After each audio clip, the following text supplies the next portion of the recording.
I'd like to share the results of our recent study that we have compared the OCT angiography and conventional dye-based angiography. People are asking or wondering whether OCT angiography can replace the conventional dye-based angiography. The purpose of our study was to compare the detection sensitivity of OCT angiography and conventional dye-based angiography for vascular lesions in diabetic retinopathy, branch retinal vein occlusion, and age-related macular degeneration. We have 3 study sites: my hospital and Tokyo Women's Medical University by Professor Ida, and Kagoshima University by Professor Sakamoto. And we have set independent reading center at Kagawa University by Dr. Tsujikawa. We enrolled 109 eyes of 91 cases. Average age was about 70. And we have 43 eyes with diabetic retinopathy and 33 eyes with branch retinal vein occlusion and 33 eyes with AMD. So we performed fluorescent angiography by Heidelberg HRA2, and only for patients with AMD, ICGA angiography was also performed simultaneously. And on the same day, OCT angiography was performed with SD-OCT and SS-OCT. And all patients received SD-OCT, and SS-OCT was performed only 1/3 of the patient. And these images were evaluated at the reading center at Kagawa University. This is the sample of image of diabetic retinopathy. On your left, it's a fluorescent angiography, and on the right, OCT angiography. We use 6 by 6 millimeter. This is the case with AMD. On your left, fluorescent and ICG, and OCTA on your right. Primary endpoint was to compare sensitivity of detection in the following lesions. For diabetic retinopathy, we checked microaneurysm and capillary non-perfusion. For BRVO, we studied capillary non-perfusion. And for AMD, the detection of the CNV. And we also studied the incidence of adverse event during examination. And secondary endpoint was amount of time required for the examination. And we tried to quantitate the number of microaneurysm and capillary non-perfusion like this.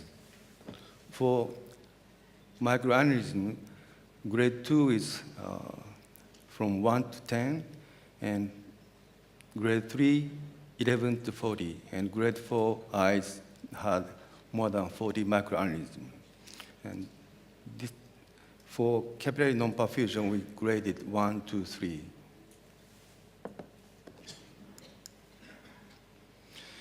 The images were not able to evaluate it in 6 eyes for fluorescent angiography and 9 eyes for OCT angiography because of the poor quality.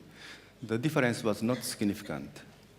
These eyes were excluded from the analysis. This is the example of the case with diabetic retinopathy.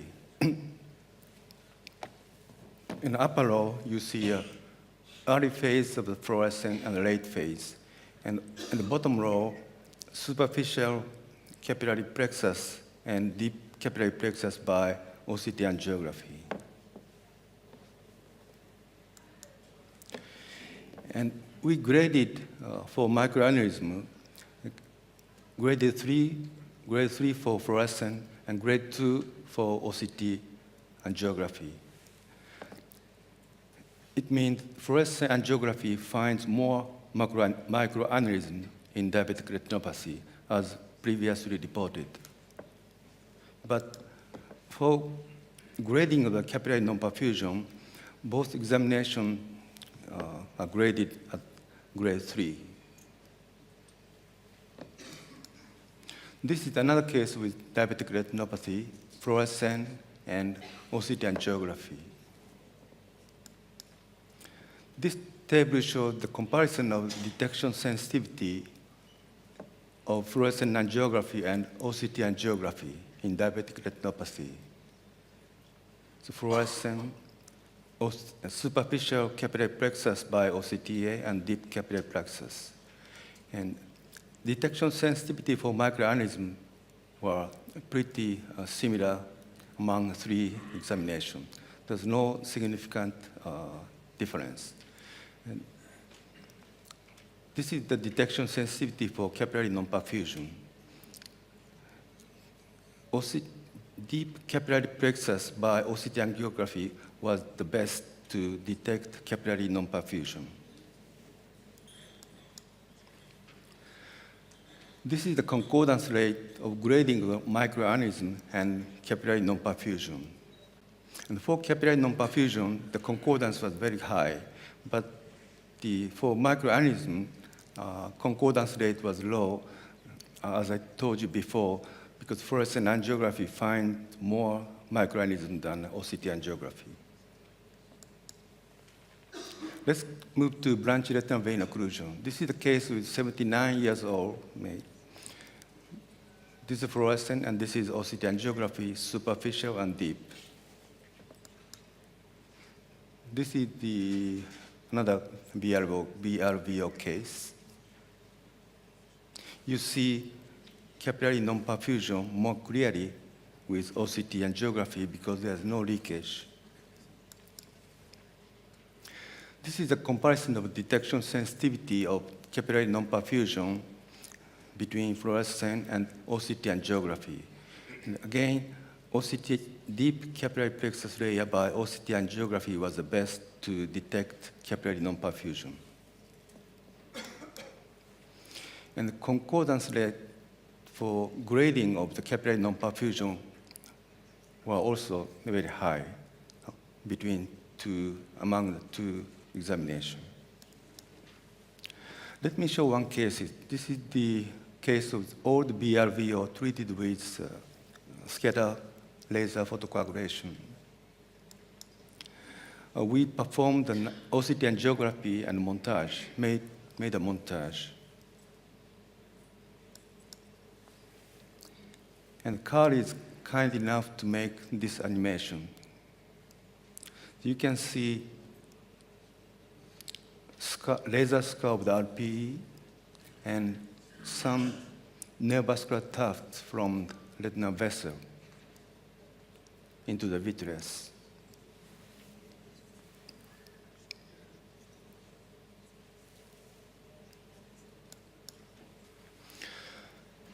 How about age AMD? This is 96 years old male, fluorescent, ICGA, and OCTA. This is outer retina and choroid. And CNV was clearly detected with OCT angiography. This is another case, fluorescent, ICGA, and OCT angiography.